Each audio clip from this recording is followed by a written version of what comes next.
Damn! Watch this. I'll be right back. Why you just go? Why you just shoot the 30? Why you ain't shoot the 30? You finna see. You never open my damn. Hey, look, don't come up that block again. Don't come up that block no more. He said, watch this though. He said, I'm gonna come back, watch this. Spread awareness about what's really Hit happening that like in our button before we communities. start. Chicago media report that Q50wLil50 was a 15-year-old aspiring drill rapper identified as Anthony Smith. Police said he was fatally shot in a Southside Chicago alley on the evening of October 22, 2024.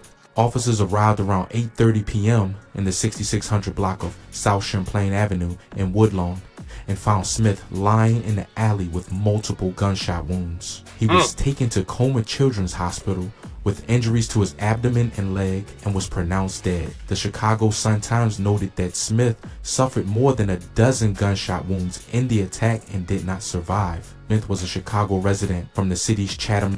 Damn. A dozen? Hold up. The Chicago Sun-Times noted that Smith suffered more than a dozen gunshot wounds in the attack and did not survive. So they wanted him gone. This wasn't like no one-hit joint. Like, they probably stood over cuz and made sure he was gone. And I'm not even on no trolling shit, but I'm just saying, like, they wanted him out of there bad. Yeah, they wanted him out of there bad. He was going up in the music scene. He was gaining clout. He was getting money. He was damn near about to get out of Chicago, maybe. Even, you know what I'm saying? So, motherfuckers like that, bro, they ain't letting you get out, bro. Smith was a Chicago resident from the city's They want you to either stay there with them in Chicago or you got to go in the grave. They don't want to know. The local police have said no one was in custody immediately after the shooting. A news outlet identified the scene as West Woodlawn, near 66 and Champlain. Authorities continue to investigate. The motive and shooter remain unconfirmed in public sources.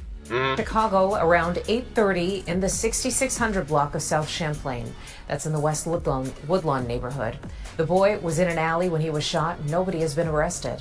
Q50wLil50's sister calls her brother's op from his phone and tells him he's gonna be 2 days before he was unalive. Matter of fact, I'm finna call him on 50 phone just to scare. Bro, Jada. You got scared, didn't you? Yeah, you thought he was gonna come get your, didn't you? Yeah, you got scared. No, Yes. he's not that free. Yeah, he's gonna get your. You was scared. Bro, you just Wait. grab my brain. I'm like, as he alive. He gonna come get your. You gonna be with him soon. Y'all gonna be with each other soon. You know he go. Choke. You know he go. You up. You better hope let's say help you up there. In contrast, Chicago. Now, Jada. Bro, I swear I cannot watch a Q50 video without seeing Jada ad. Jada is in every goddamn thing in the fucking world, yo. Jada not even in the streets. Like, it's not even like if she was out there drilling, she out there smoking motherfuckers, she out there sliding, that'd be a different story. Jada don't even do none of that, which I don't think she should. But she somehow in every type beef, every which way, every video, she got something connected to the op. She talking to the op. Like, damn. Shorty, calm down. You know how they say who gonna be the boys? Who gonna be the girls? Real shit. That's what motherfuckers need to start saying. Who gonna be the girls, gang? Stay out of it, my baby. Go do some other shit. You know what I'm saying? I don't get it, bro. Oh, no. Bro. Drill rap forums and social media have advanced unverified theories about Q50 street ties. Some users claim Q50, often called Q50wLil50, was a member of a so-called Bloodhound crew. For instance, a commenter on Reddit stated that Bloodhound is a real gang in Chicago that Lil Jeff and Q50 were a part of, highlighting both rappers' alleged involvement in violent activities. Another post identified Q50 as a member of PGF, Psycho Gang Family, a gang based in West Englewood, and suggested that his death was connected to ongoing conflicts with a rival alliance known as 147. These sources also mention Q50's partnership with fellow drill rapper Ksoo. However, these claims are entirely anecdotal. They come from YouTube videos, Reddit threads, and TikTok chatter, not law enforcement. To date, no official evidence has been published linking Anthony Smith to any gang. Q50. Bro, he was part of PGF, bro. He was not part of no Bloodhound, bro. He was part of PGF. Everybody know that, gang. Like, they was even with PGF niggas. They said they was PGF. They said they was Psycho Gang, bro. Everybody know that. Come on, they was PGF, gang. He grew up in Chatham, a Southside community long known for large gangster disciple, GD and Black P Stone's PD factions. In fact, Historical accounts note that since the 1960s, Gangsta Disciples and Black Pete Stones are the dominant groups in Chatham. Various street sets affiliated with those alliances control different blocks. For example, Chicago gang history lists a Black Disciple set Drill City near 79th/Maryland and Four Corner Hustlers in Chatham. These older gang lines have persisted into the drill era. Chicago's Southside Drill War in the 2010 pitted Gangsta Disciple line crews against Blood Disciple crews on the South Side, reflecting the same GDV's BD split. Verified historical sources, gang history sites, and police maps confirm GD. Look at the thought right there. You, like, why is you with these niggas? Like, if they ops come sliding through, your ass not gonna do nothing but run. And then you might catch a head tap on top of that. You supposed to be in the crib, my baby, doing TikToks or some shit. You feel me? Like, on the phone with your homegirls doing makeup, something. Like, what the fuck is we doing? Unless, she might be the neighborhood thought, though. I ain't gonna lie. Because, you know, like, niggas, when they in the crew, they always keep at least one neighborhood thought with them. Just in case at any moment one of them get horny and want crack. You know what I'm saying? They take her in a little alleyway in the back and start cracking that shit. You know what I'm saying? So she might be that, but... Verified historical sources, gang history sites, and police maps confirm GD/PD/BD presence in Chatham, but no source explicitly ties Q50 to those sets. In addition to PD, Stones, crews associated with the Black Disciples old block in the Parkway Gardens area, and with the Mickey Cobras and Gangsta Disciples also operate on the South Side. Rivalries between Gangsta Disciples, the BDK faction, and Black Disciples, GDK, have long fueled violence in Woodlawn.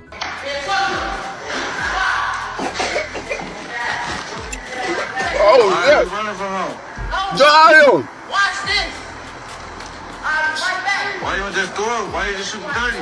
Why you not shoot the 30? Fuck him. You finna see. You never open my damn mama. And he ain't do shit after this. I'm not your gun back. I'm gonna kill your ass. Why? Damn, do this over here. It's not your gun back. You. Alright, we gonna see. Alright. Come on, play Loso. Loso right next to me. Put him in the camera. He say he a sniper. He don't need to be seen. Hey, I can merchant, nigga. Y'all ain't trying to 2v2. We need some. What's the name? I can't let Uncle. We don't need that. I mean, no traffic. On social, we ain't got no traffic. How the fuck we go? You know, cause you know we get them gang ways.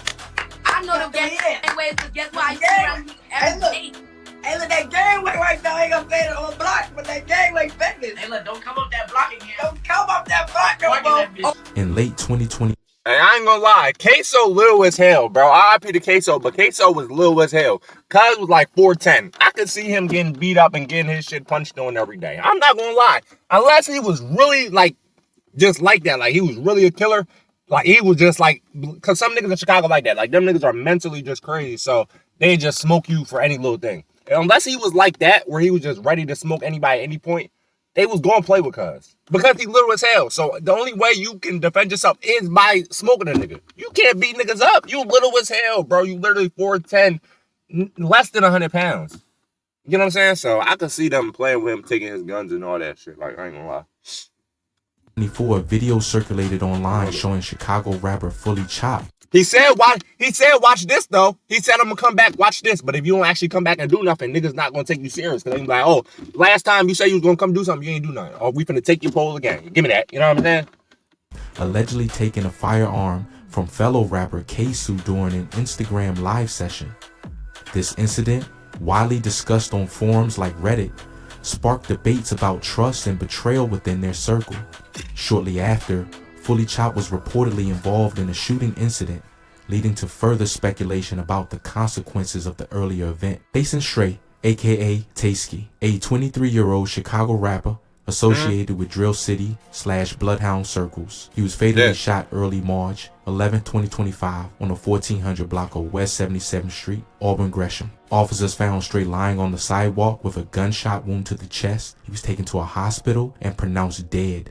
Stray is listed by drill culture sources as part of the same Bloodhound / Drill City network as Q50. His death and identity are confirmed by the Sun-Times report. On February 2nd, 2020, 15-year-old Marlon Gaines, aka Marlo, was shot and killed in the 5600 block of South Marshfield in Inglewood. 3 people pulled up in an SUV and at least one opened fire, hitting him 7 times. The shooter, Damian Coleman, aka Day Day, was 17 and already on electronic monitoring for a previous gun charge involving a stolen firearm. Just 10 days after the murder, police arrested Coleman with another gun on him. In 2024, Coleman pleaded guilty to the murder and was sentenced to 20 years in prison. His case highlights how gun violence and system failures continue to cost young lives in Chicago. PGF rappers have referenced him in songs. This detail is from online drill forums / Instagram and has no independent confirmation, so should be treated as unverified. Right? I just don't know, no, because I can't seem to get it, bro. I cannot. I don't give a freak. I will never get it, gang. You telling me it felt that good, right? Because maybe you hated this nigga. Maybe he was your top op. Maybe he smoked your cousin, smoked your best friend shit. He might even slapped your mom. I don't know. I don't know what he did to you. But even if he was your top op, bro, you cannot tell me that watching him die felt so good to you. Like, it felt so good. Like, it was like, this feeling like it's the best feeling in the world that you was willing to give up 20 years of your life for it? That's what you're telling me? I don't believe you, bro. I know. You can't convince me, gang. Ain't no 20 years, because you can't get time back. You cannot get time back. So I'm saying, like, that 20 years is gone. You feel me? You could have been out there doing more shit, making more money, living life, having experiences, you know what I mean? Cracking more thotties, doing all types of shit. Now you gave up 20 years of your life just to watch him eventually just leave this earth. Like, he's gone now. Rival/enemy gang members include Davion Norris, also known as Baby Doc, was shot and killed in the early morning hours of May 8th, 2023 in the Inglewood neighborhood of Chicago. Around 2:05 a.m., officers responded to the 5600 block of South Throop Street after receiving reports of a person shot. When they arrived, they found an 18-year-old with a gunshot wound to his eye. Paramedics attempted to save him, but he was pronounced dead shortly after. Norris was identified by the Cook County Medical Examiner's Office. He is believed to be on the opposite side of the Woodlawn/Chatham conflict relative to Q50. 147 is a rival alliance. In early 2025, two Chicago teens known by the nicknames Guero and Mikey, both reportedly affiliated with Damonville and the 147 Alliance, were shot and... Bro, y'all letting anybody... No. Bro, y'all letting anybody join gangs now, bro. We got my nigga Billy joining gangs. Billy, what are you doing, gang? What do you need to be in a gang for?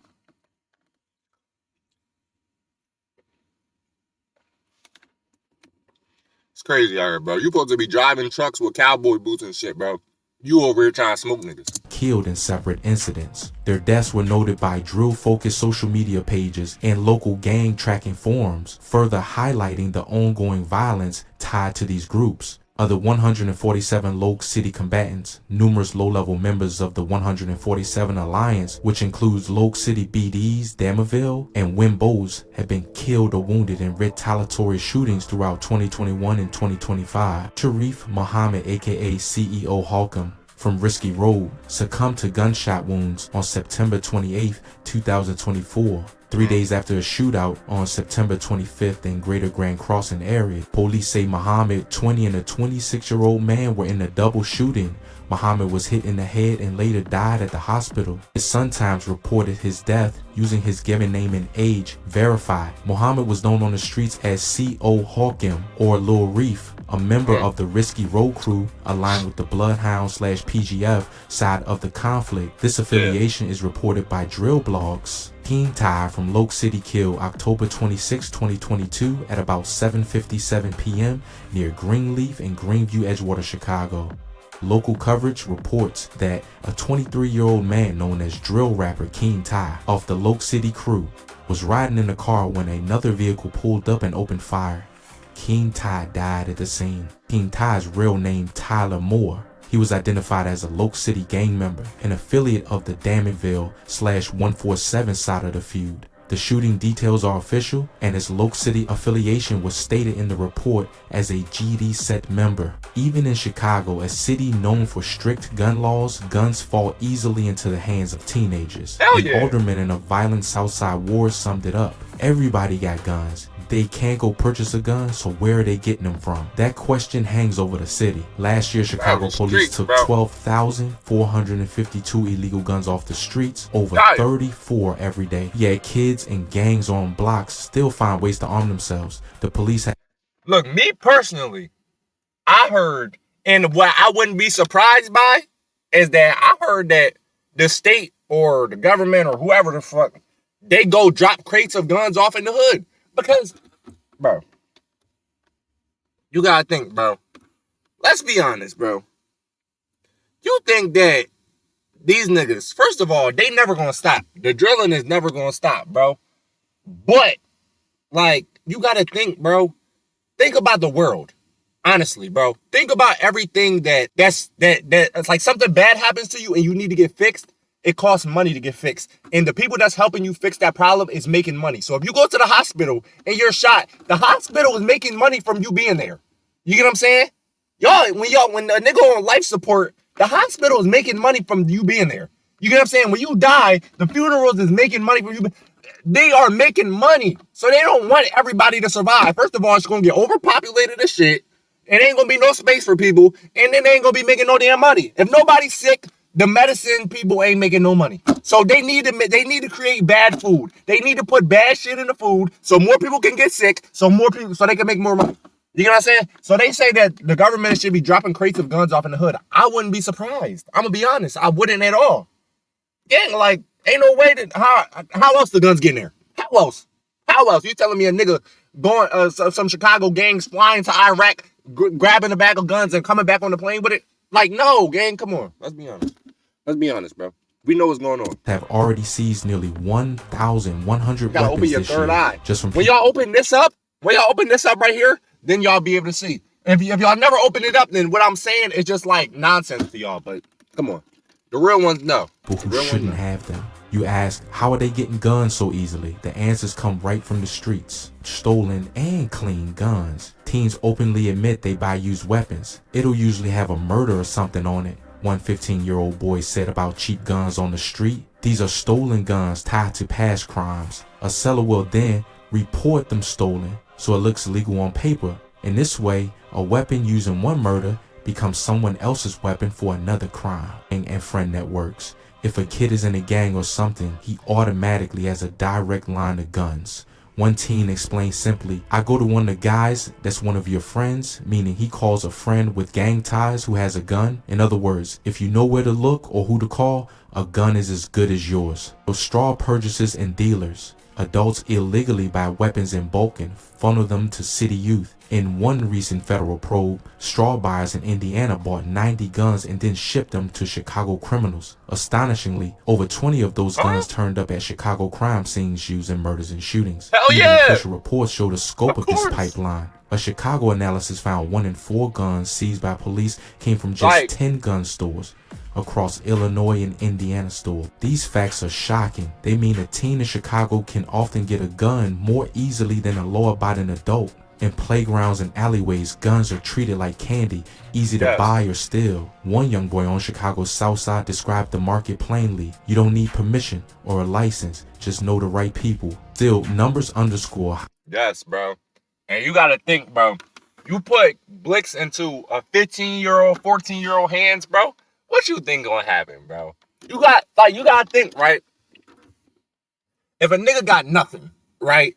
He might be, let's say he 5'6", you know what I mean, 130.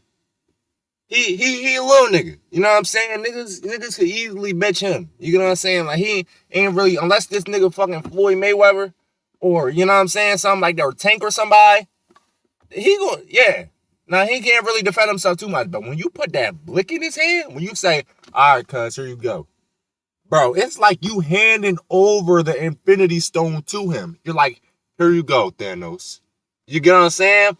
The amount of power he's going to feel after that, the amount of disrespect he's not taking no more, The amount of shit that the way he feeling, nigga, bro, this nigga went from motherfucking Red from Friday to Debo quick as hell.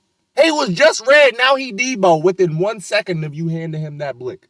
That's all he need right there.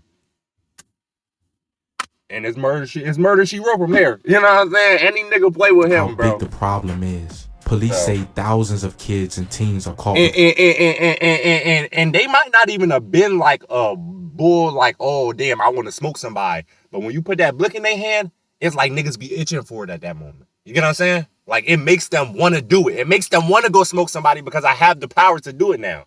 You know what I mean? It's weird. Guns each year, and the guns they carry fuel much of the violence. Last year, Chicago officers recovered more guns than ever, yet homicides still climb. Experts warn that stopping straw purchases and cracking down on the dealers feeding gangs is critical, but on the streets, teens stay focused on survival.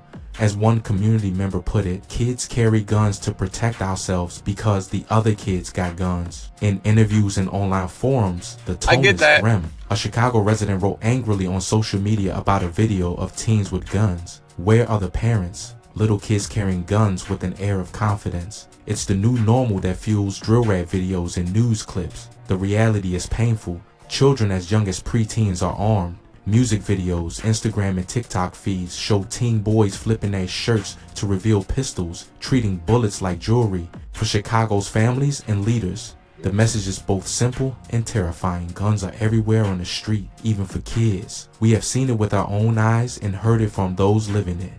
It's a crisis that a police report or statistic can't fully capture, but the cold numbers say it all. Tens of thousands of guns circulate in this city each year, slipping through cracks into youthful hands. And y'all want to know, this is all programming. This is all, these niggas with this mindset and they love guns and they want to smoke, it's all programming from the stuff they see on TV, from the stuff they see on movies, from the stuff they see on rap videos. But you know where I think it started from, and not started from, but like blew up from, like really stemmed from it. Let's keep it a bean, bro. Let's not act like GTA did not have a part in all this shit, bro. Let's not sit there and act like that, bro. And I'm not saying it wasn't games with guns before GTA. But, bro, GTA, as popular as it was, as it is still, bro, it made niggas feel like they can do anything. You get what I'm saying? Because, bro, they grew up playing that shit as a kid, 6, 7 years old, stealing cars, shooting niggas, you know what I mean, coming up on a nigga, robbing them, blah, blah, blah, sticking up the gas station, taking the money from them, going on heists, doing the little, you know what I'm saying? They grew up doing that, so as a kid, they're like, this is fun as hell. And then when they get old enough to actually do it, when they so young playing the game, they don't even realize that happens in real life for real like that. So when they start getting in middle school, high school, and they start getting around people that's actually doing this, they start meeting older niggas that's like actually drilling, actually stealing stuff. Actually, they like, wait, I could do this shit in real life. I don't have to do it on the game. I can do this in my real. Oh shit. You know what I'm saying? And they get hype as shit, bro, and it spirals from there, bro. So I think GTA did play a big part in that, bro. I ain't gonna lie. And video games in general. Call of Duty too. That's other games, but GTA is like the main.